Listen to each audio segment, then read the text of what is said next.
The grand, empty halls of Gary Coleman's abandoned mega mansion echo with silence. He was once the most famous child star on television, earning tens of thousands of dollars per episode. His face was everywhere, on lunchboxes, magazine covers, and toy shelves. But behind the big smile of Gary Coleman was a painful reality few ever saw. By the time he passed away in 2010, the millions he made were long gone, replaced by debt, lawsuits, and heartbreak. How does someone go from sitcom royalty to dying penniless? The answer is all about misplaced trust, legal missteps, and the high cost of fame. In the late 1970s and early 1980s, Gary Coleman was a household name. His role as Arnold Jackson on the hit show Diff'rent Strokes made him an icon. At just 10 years old, Gary had a charisma and comedic timing that made America fall in love with him. And with that fame came fortune. At the peak of his career, he was reportedly earning $70,000 per episode, more than nearly any other child actor at the time. But unlike many kids his age, Gary's money wasn't just for toys and candy. He had to grow up fast. Born with a congenital kidney disease that stunted his growth and required lifelong medical attention, Gary faced more doctors than classmates. His condition meant regular dialysis, multiple surgeries, and eventually a kidney transplant. He stood at just 4 feet, 8 inches tall, a physical reminder of the health struggles he fought all his life. Still, he kept working, not just because he loved acting, but because he had to. Fame came with pressure, and money was always at the center of it. His parents, who were also his managers, handled his earnings. But instead of saving or investing wisely, much of the money disappeared. As Gary got older, he began to take a closer look at his finances. He couldn't understand how someone who had earned millions could feel so broke. The numbers didn't add up, and the more he questioned, the more unsettling the answers became. His once booming career hadn't translated into lasting wealth, and the trust he had placed in those managing his money, his own parents and business advisor, started to unravel. In a bold move, Gary took them to court, accusing them of misusing his hard-earned money. In 1993, the court ruled in his favor, awarding him $1.3 million.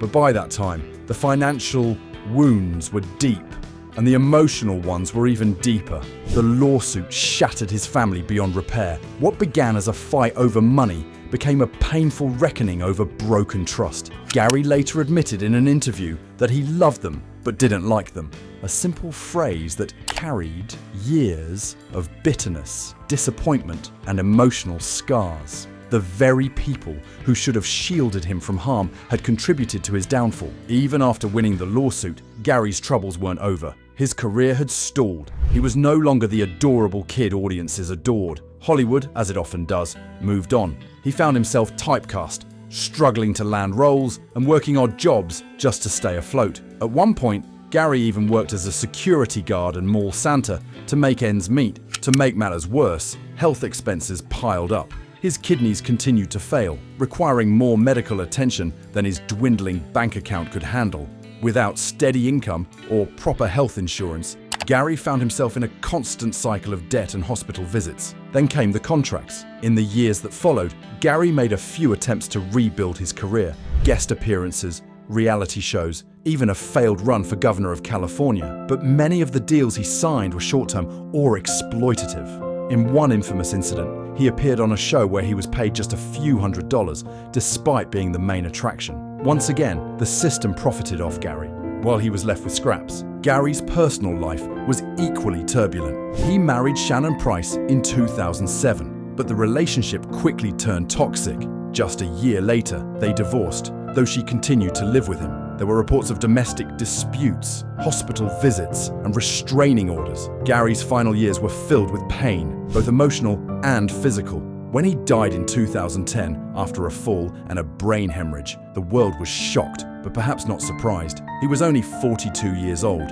What stunned people even more was what came after. Gary Coleman died in debt. Despite once being one of the highest paid child actors in TV history, he had no fortune left, no will, and no clear next of kin. His funeral turned into a public spectacle, drawing more attention for the chaos surrounding his estate than for honoring his life. Disputes erupted between his ex-wife, close friends, and former business associates, each claiming a stake in what little remained of his assets. There was no will, no clear instructions, and no peaceful closure. The drama spilled into courtrooms and tabloids, dragging on long after he was gone. It was a heartbreaking ending to an already difficult life.